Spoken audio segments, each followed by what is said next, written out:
Rumah. Kakak, seru gadis berambut keriting dengan bola mata coklat bak kacang almond itu penuh harap.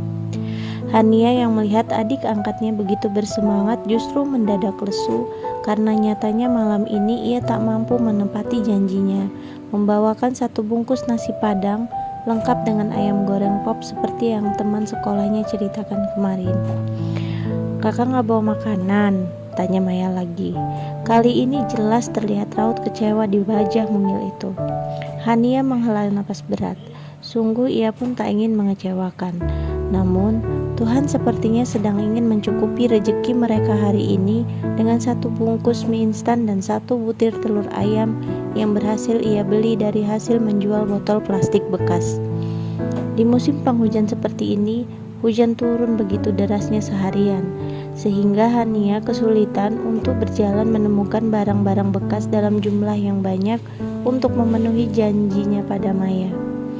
Maaf sayang, malam ini kita makan ini dulu ya, bujuk Hania, seraya memperlihatkan kantongan plastik berwarna merah yang dari tadi ia tenteng di tangan kanannya. Mie instan lagi. Maya menyambutnya dengan suara lirih dan ekspresi yang sama sekali tak tertarik. Tapi malam ini ada telurnya.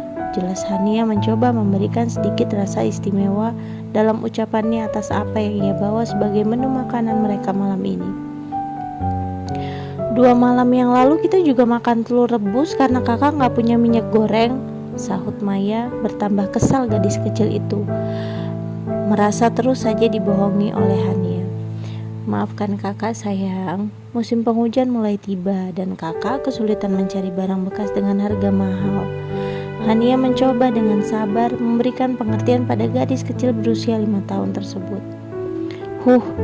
Alasan kakak saja yang memang sudah tak lagi menyayangiku, sehingga apapun yang aku minta selalu saja ada alasan untuk tidak memberikannya, sahut Maya yang bergegas masuk ke dalam rumah kardus yang telah mereka huni selama 3 tahun terakhir ini.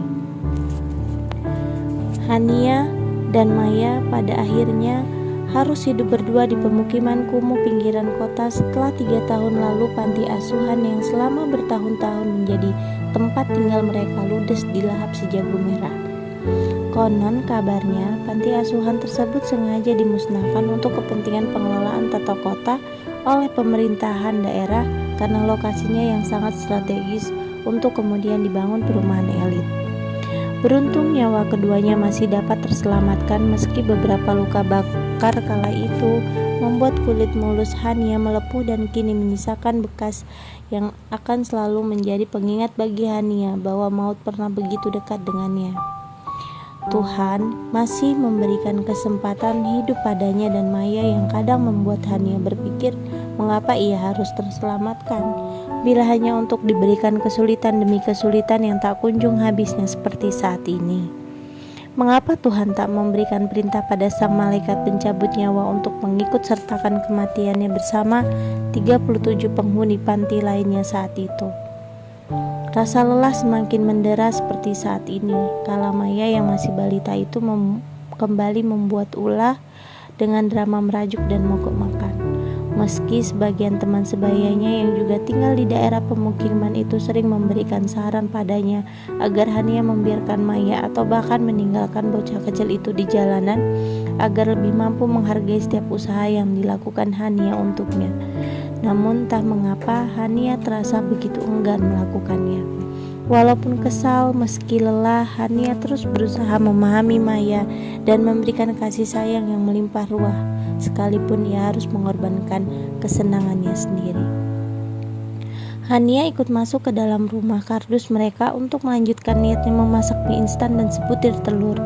Berjalan perlahan dengan perut keroncongan dan tahu bahwa apa yang akan ia masak malam ini pun tentu tak akan mengenyangkan.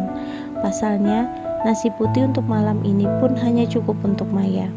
Bermodalkan tungku perapian yang dibuatnya dari susunan batu bata, Hania mulai menumpuk sampah di tengah masing-masing sisinya, lalu menaikkan rantang bekas yang pernah ia pungut dari tong sampah milik salah satu orang kaya di sekitar komplek perumahan elit yang ada di tengah kota.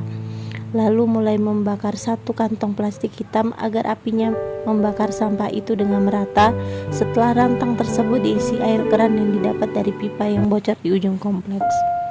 Kembali dengan air mata, Hania menanti mie instan dan telur itu matang untuk dapat ia nikmati bersama Maya. Meski mungkin nantinya ia hanya akan mendapatkan 1 atau paling banyak 3 sendok kuahnya, karena Maya akan melahapnya habis tanpa memikirkannya, dan hanya memaklumi sikap balita tersebut dengan kesabaran yang tak terbatas. Air panas di dalam rantang tersebut telah mendidih. Hania pun bersiap memasukkan mie instan ke dalamnya saat sebuah suara wanita yang asing bagi indera pendengarannya itu menyeru, mengucapkan salam di ujung rumah kardus berukuran 4 kali 5 meter itu. "Assalamualaikum."